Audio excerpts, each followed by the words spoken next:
Welcome students. Today we are going to discuss morphological, anatomical and physiological responses of plants to salinity. The earliest written account of salt lands dates back to 2400 BC and was recorded in the Tigris-Euphrates alluvial plains of Iraq. Salt-affected lands occur in practically all climatic regions from the humid tropics to the polar regions. Saline soils can be found at different altitudes, from below sea level, for example around the Dead Sea, to mountains rising above 5000 meters such as the Tibetan Plateau or the Rocky Mountains. According to the United States Department of Agriculture USDA Salinity Laboratory, saline soil can be defined as a soil having an electrical conductivity of solution extracted from the water-saturated soil paste of 4 decisiemens per meter. Furthermore, the occurrence of saline soils is not limited to desert conditions. All soils contain salts and all irrigation waters, whether from canals or underground pumps, including those considered for very good quality, contain some dissolved salts. In fact, salts are a common and necessary component of soil, and many salts, for example nitrates and potassium, are essential plant nutrients. Salts originate from mineral weathering, inorganic fertilizers, soil amendments, for example gypsum, composts and manures, and irrigation waters.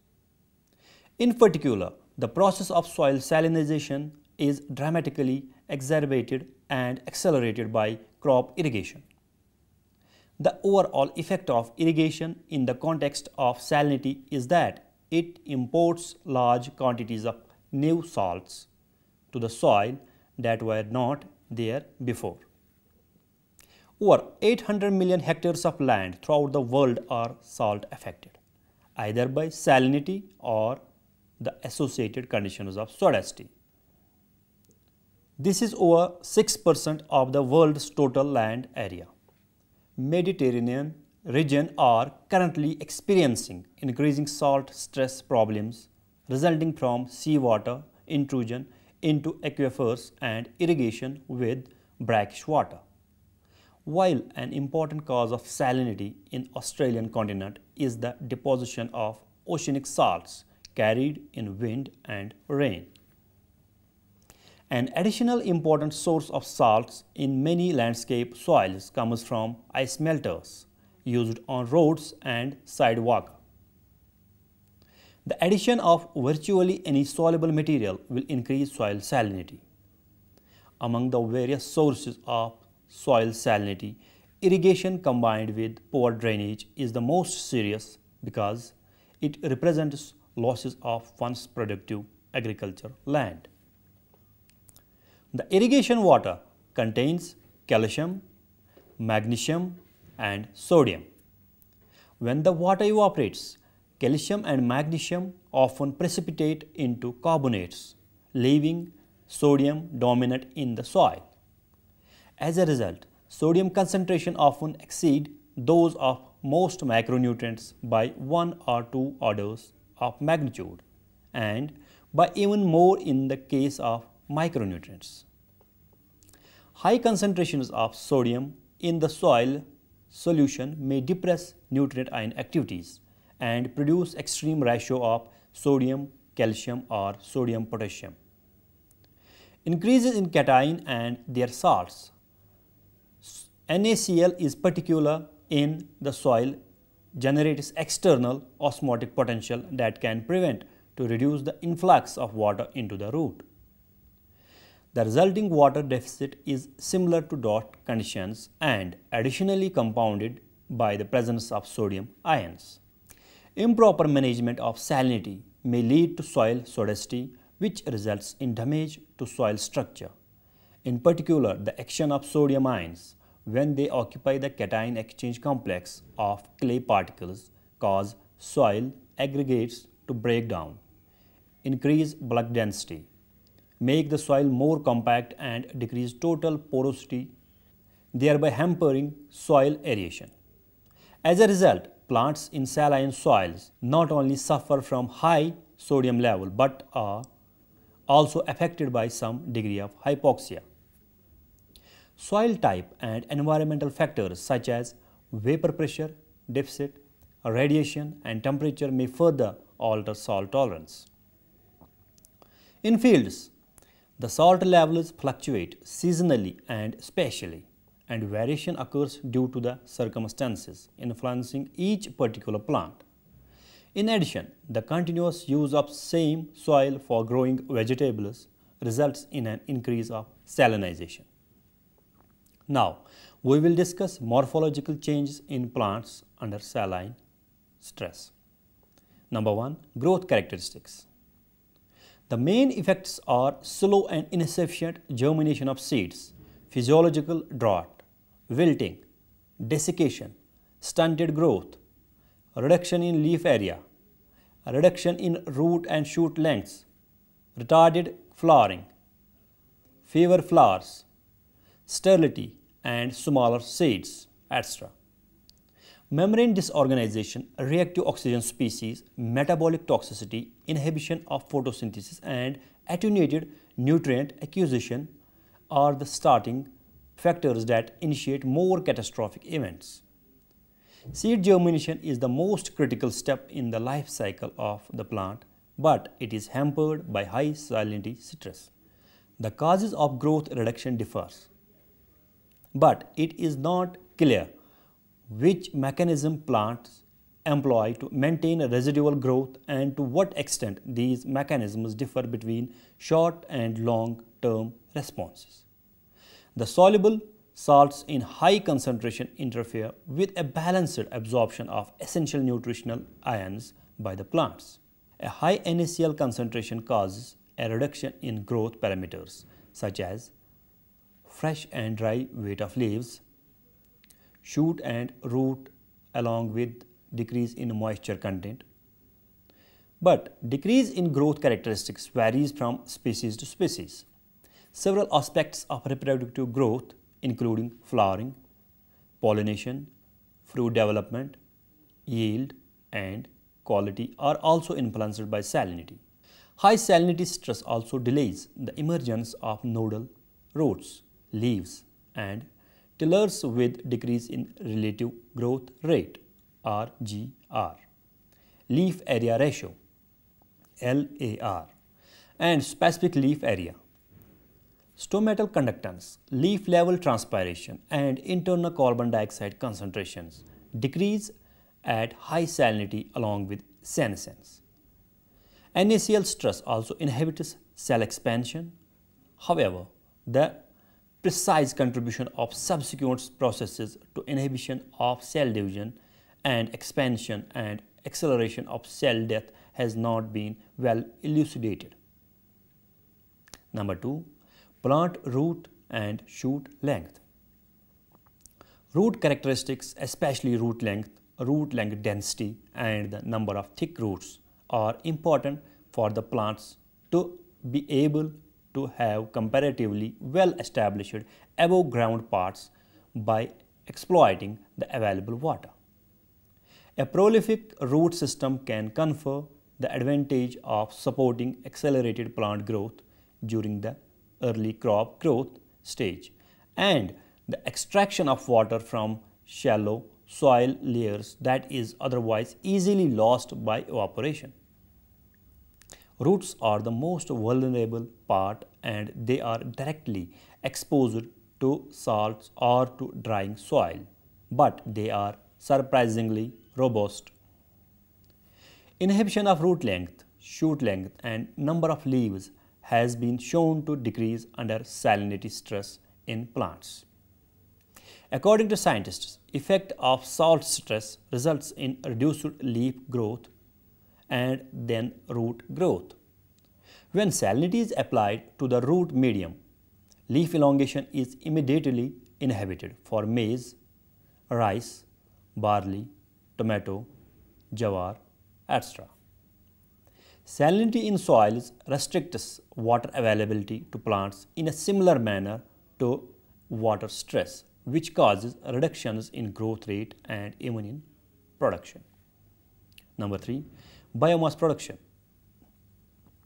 The reduction in shoot biomass production by the plants may be due to the chlorosis and necrosis of the leaves that reduce the photosynthetically active area. Shoot fresh weight of plants was highest at lower concentration and declined in plants exposed to higher levels of NaCl concentration. Reduction in fresh weight was also found in other plants like Catharanthus roseus, maize, tomato, mulberry, etc. Water availability is one of the main environmental factors limiting photosynthesis and growth. Water concentrations of leaves and shoots increases significantly in plants grown at optimal levels of salinity than in plants grown at lower or higher salinities. Higher levels of salt can produce decreased water uptake in plants.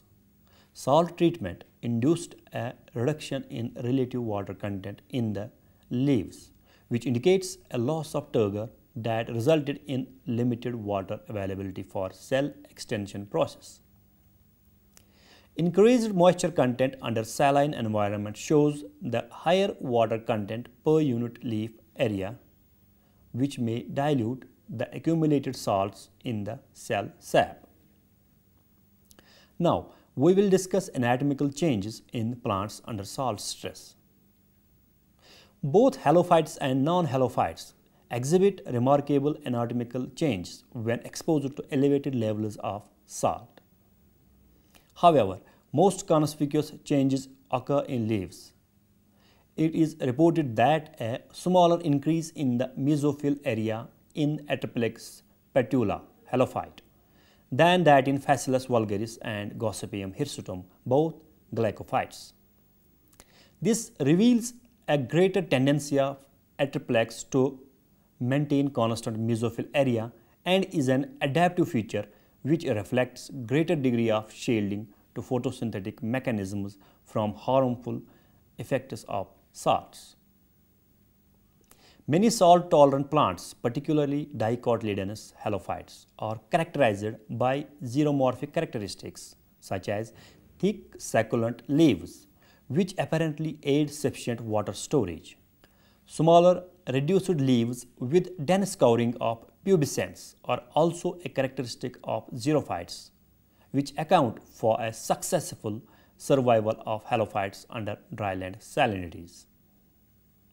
Salt secretion by microhairs has been detected only in certain Chloridoideae, all having chloridoid type microhairs with basal cell portioning membranes. It has not been detected in many species with microhairs that lack basal cell portioning membrane. For example, the chloridoid type microhairs of Sporobulus elongatus and Eleusine indica do not secrete salts despite their possession of portioning membranes. At leaf level, there are certain appendages which help the plant to secrete excess salt from the main body. Most important among these are salt secretory trichomes, for example, in Atriplex. Second type is multicellular salt glands, which occur in many desert and coastal habitat flowering plants and are confined to the members of family including Poaceae, Avicennaceae, Acanthaceae, Frankensiaceae, Plumbaginaceae, and Thameraceae.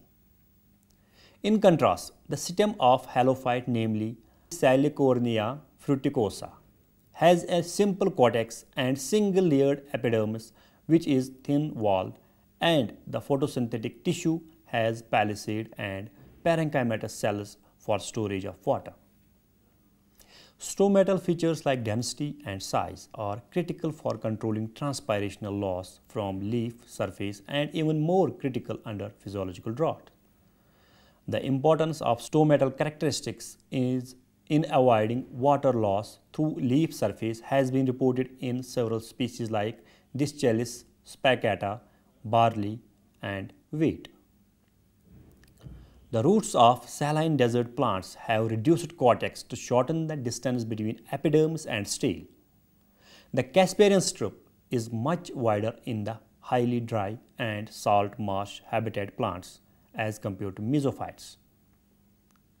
In saline habitat plants, the endodermis and exodermis represent barriers of variable resistance to the flow of water and ions from cortex to the stele under prevailing conditions. Salt adaptation is advantageous for efficient functioning of endodermis when the protoplasts are attached to the large portion of the radial and transverse walls of endodermal cells. Drought avoidance is a vital adaptive strategy against salt stress. Modifications like highly developed bulliform cells can play an important role in avoiding in-water loss during physiological drought caused by salinity. Thick epidermis is a characteristic feature of many salt-tolerant terrestrial species, and this is one of the most valuable mechanisms relating to xeric adaptations to prevent water loss. Root arrhynchyma is reported to be a distinctive attribute of waterlogged plants. Arrhynchyma formation in halophytes may aid in efficient solute transport in addition to oxygen. Increased sclerenchyma under salinity stress not only provides rigidity to the tissue or organs but also is vital for reducing water loss through plant surfaces. Increased sclerification has been reported by several researchers in salt-tolerant or halophytic plants, for example, Spartina alterniflora, Puccinella tiniflora, and Prosopis strombulifera. Now, we will discuss physiological responses of plants under salt stress. Salt stress affects all the major physiological processes such as water relations, photosynthesis, mineral uptake, nitrogen metabolism, carbohydrate metabolism, etc. Now, we will throw light on these aspects one by one. Number one, water relations.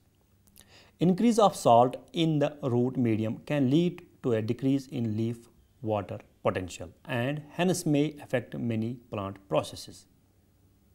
Osmotic effects of salt on plants are as a result of lowering of the soil water potential due to increase in solute concentration in the root zone. At very low soil water potentials, this condition interferes with plants' ability to extract water from the soil and maintain turgor.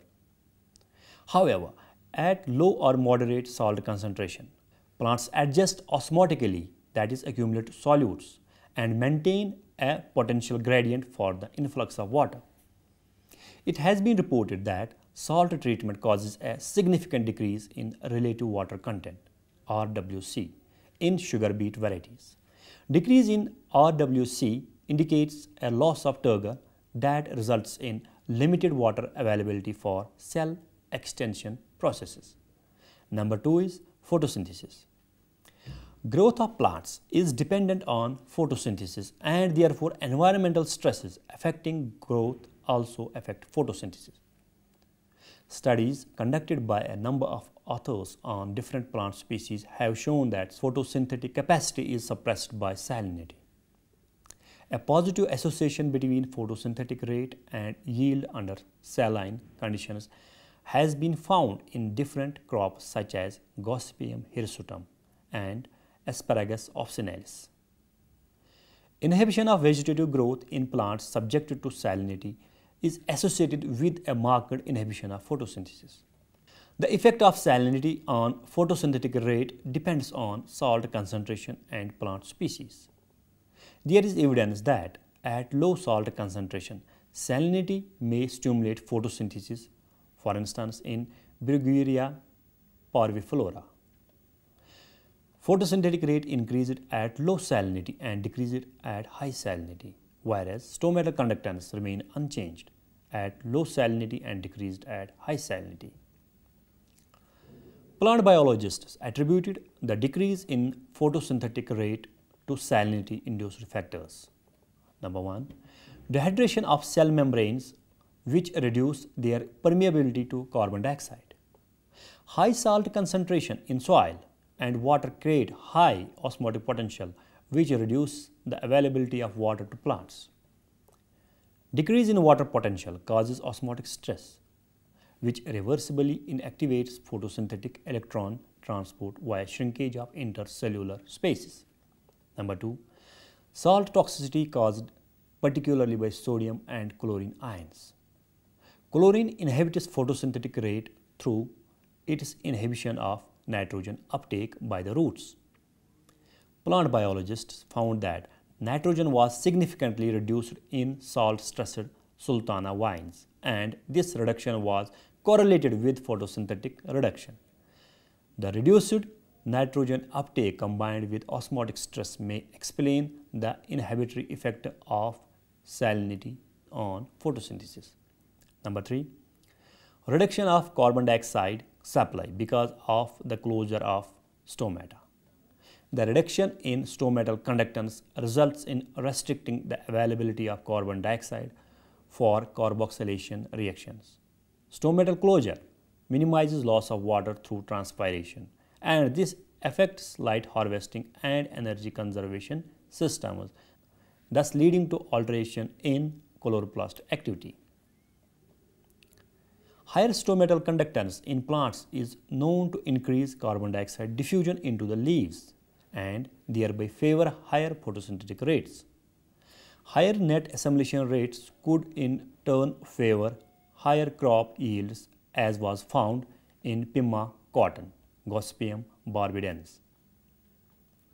There are also reports of non-stomatal inhibition of photosynthesis under salt stress.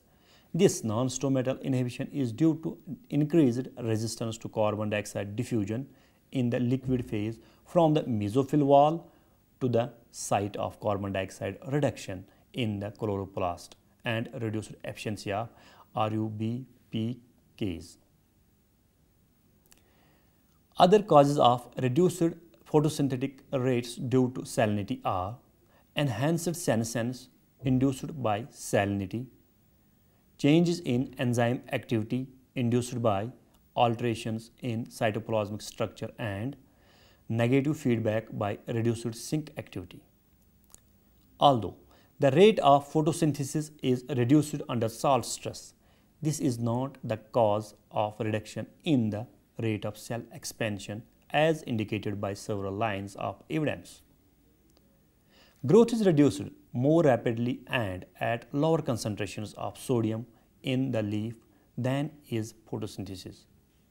This means that plants can withstand a certain loss in photosynthetic rate without any impact on growth. The relationship between photosynthesis and growth of plants under saline conditions is not well understood.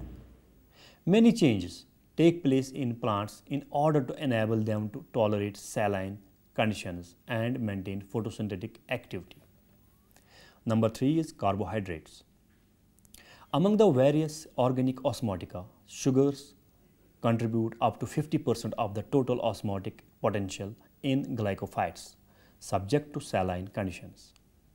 The accumulation of soluble carbohydrates in plants has been widely reported as a response to salinity or drought, despite a significant decrease in net carbon dioxide assimilation rate. Carbohydrates such as sugars, glucose, fructose, sucrose, fructans, and starch accumulate under salt stress, playing a leading role in osmoprotection, osmotic adjustment, carbon storage, and radical scavenging. A decrease in starch content and an increase in both reducing and non-reducing sugars and polyphenol level have been reported in leaves of Bruguiera parviflora. In leaves of tomato, the contents of soluble sugar and total saccharides are increased significantly, but the starch content is not affected. Trehalose, A disaccharide accumulates under various abiotic stresses and protects membranes and proteins in cells exposed to stress that cause water deficit and reduced aggregation of denatured proteins. According to scientists, trehalose has a suppressive effect on apoptotic cell death. There is now conclusive evidence to suggest that trehalose is present in trace amounts in vascular plants, including major crops, but the actual role of this osmolyte is still unclear. Number 4. Proteins. Proteins that accumulate in plants under saline conditions may provide a storage form of nitrogen that is reutilized later and may play a role in osmotic adjustment. They may be synthesized de novo in response to salt stress or may be present constitutively at low concentration. It has been concluded that a number of proteins induced by salinity are cytoplasmic, which can cause alterations in cytoplasmic viscosity of the cells. A higher content of soluble proteins has been observed in salt-tolerant cultivars of barley, sunflower, finger millet, and rice. Soluble protein increases at low salinity and decreases at high salinity in mulberry cultivars. In higher plants, osmotic stress induces several proteins in vegetative tissues, which are related to late embryogenesis abundant LEA proteins. The correlation between LEA protein accumulation in vegetative tissues and stress tolerance indicates its protective role under dehydration stress. Number 5 is amino acids and amides. Amino acids: alanine, arginine, glycine, serine, leucine, and valine, together with the amino acid proline and the non-protein amino acid citrulline and ornithine, and amides such as glutamine and asparagine, have also been reported to accumulate in plants subjected to salt stress. Total free amino acids in the leaves have been reported to be higher in salt tolerant than in salt sensitive lines of sunflower, safflower, Erica sativa, and Lens culinaris. Proline, which occurs widely in higher plants and accumulate in larger amounts than other amino acid. Proline accumulation normally occurs in the cytosol, where it contributes substantially to the cytoplasmic osmotic adjustment. It is osmotically very active and contributes to membrane stability and mitigates the effect of NaCl on cell membrane disruption. Even at supraoptimal levels, proline does not suppress enzyme activity. Proline may act as a signaling or regulatory molecule able to activate multiple responses that are component of the adaptation process. Salt-tolerant alfalfa plants rapidly double their proline content in roots, whereas in salt-sensitive plants the increase was slow. Dear students, this is all about morphological, anatomical, and physiological responses of plants to salinity. Thank you very much.